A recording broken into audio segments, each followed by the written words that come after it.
वहीं पहले चरण की वोटिंग खत्म हो चुकी है और अब पूरा फोकस है दूसरे चरण पर। दूसरे चरण में 14 फरवरी यानी कि सोमवार को वोटिंग होनी है और इसमें 55 सीटों के लिए वोट डाले जाएंगे। पश्चिमी उत्तर प्रदेश का ये इलाका बेहद महत्वपूर्ण माना जा रहा है क्योंकि अगले चरण में जाट वोट महत्वपूर्ण थे, तो इस दूसरे चरण में मुस्लिम वोट निर्णायक माने जा रहे हैं।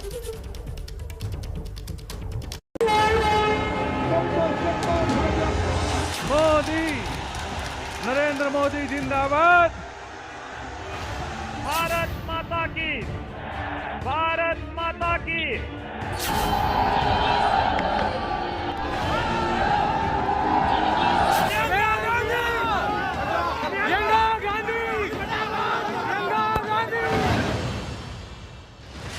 पहले चरण की वोटिंग पूरी हो गई है और नेताओं की सारी ऊर्जा अब दूसरे चरण में शिफ्ट हो गई है।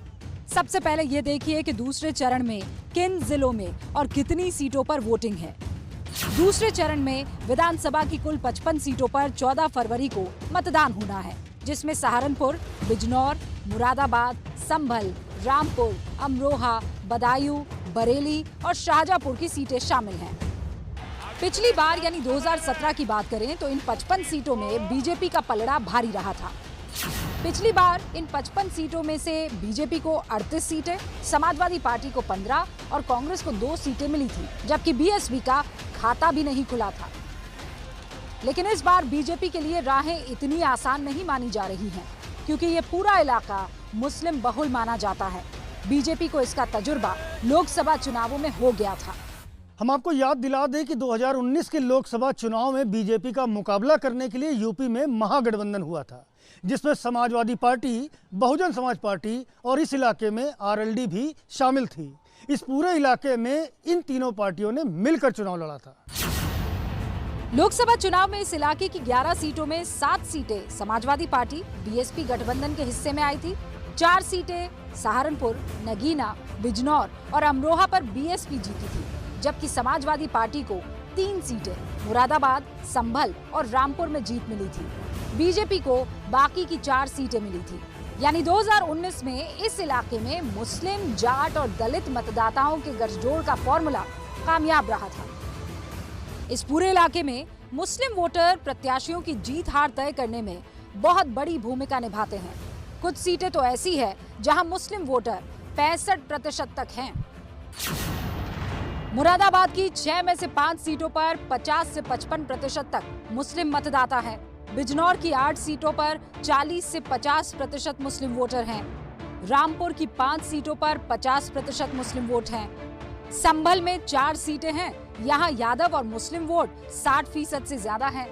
बरेली में 8 सीटों पर 40% तक मुस्लिम मतदाता हैं। अमरोहा की 4 सीटों पर 50% मुस्लिम वोटर्स हैं, जबकि बदायूं की 6 सीटों में 40 से 45 तक मुस्लिम वोटर्स हैं।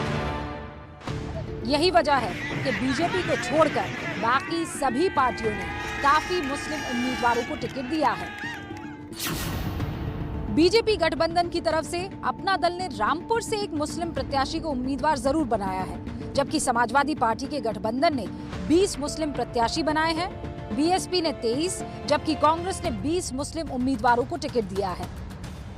हालांकि इस बार समाजवादी पार्टी, बीएसपी और कांग्रेस तीनों ही अलग अलग चुनाव लड़ रहे हैं।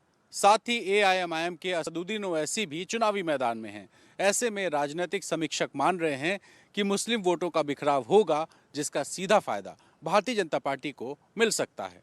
ये जो आप चाहते हैं, इसके लिए योगी जी काम कर रहे हैं, तो कहते हैं देखो योगी जी ने उसको जेल में डाल दिया, उसको जेल में डाल दिया, तो क्या उसको महल में भेजे क्या? क्या उसको महल में भेजे क्या? भाइयों बहनों, पहले यहां क्या स्थिति थी, ये आप लोग मुझसे ज्यादा जानते हैं।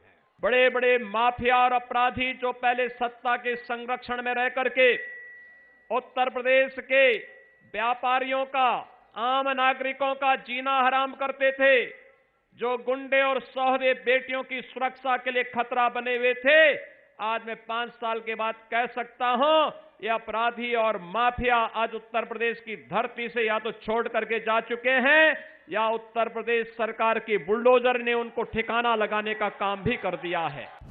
भाइयों बहनों, सहारनपुर से प्रधानमंत्री मोदी और योगी आदित्यनाथ विपक्ष पर ऐसे ही गरजे।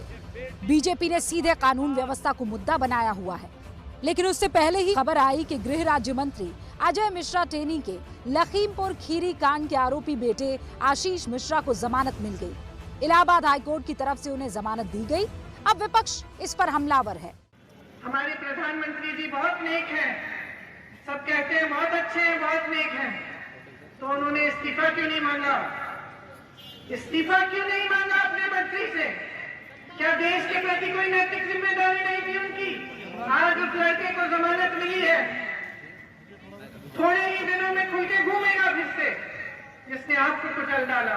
केंद्रीय गृह राज्य मंत्री का बेटा होने के नाते उनको बेल मिली है और कोई बात नहीं है। ये जान चुकी है कि हम चुनाव हार रहे हैं, तो एक एक वोट जुटाने के लिए भारतीय जनता पार्टी लगी हुई है कि एक से एक ब्राह्मण चेहरा ले आए, लेकिन कोई हल नहीं निकला। तो अब जमानत करा करके ब्राह्मण समाज को संदेश दे रहे हैं। अजय मिश्रा टेनी के थार कांड और उसके बाद उनके बयानों और बदसलूकी पर देश में बहुत बहस हुई है। बहुत दबाव के बाद पुलिस ने उनके बेटे को गिरफ्तार किया था, लेकिन अब चुनावों के दौरान जमानत मिलने से बीजेपी को नुकसान भी हो सकता है।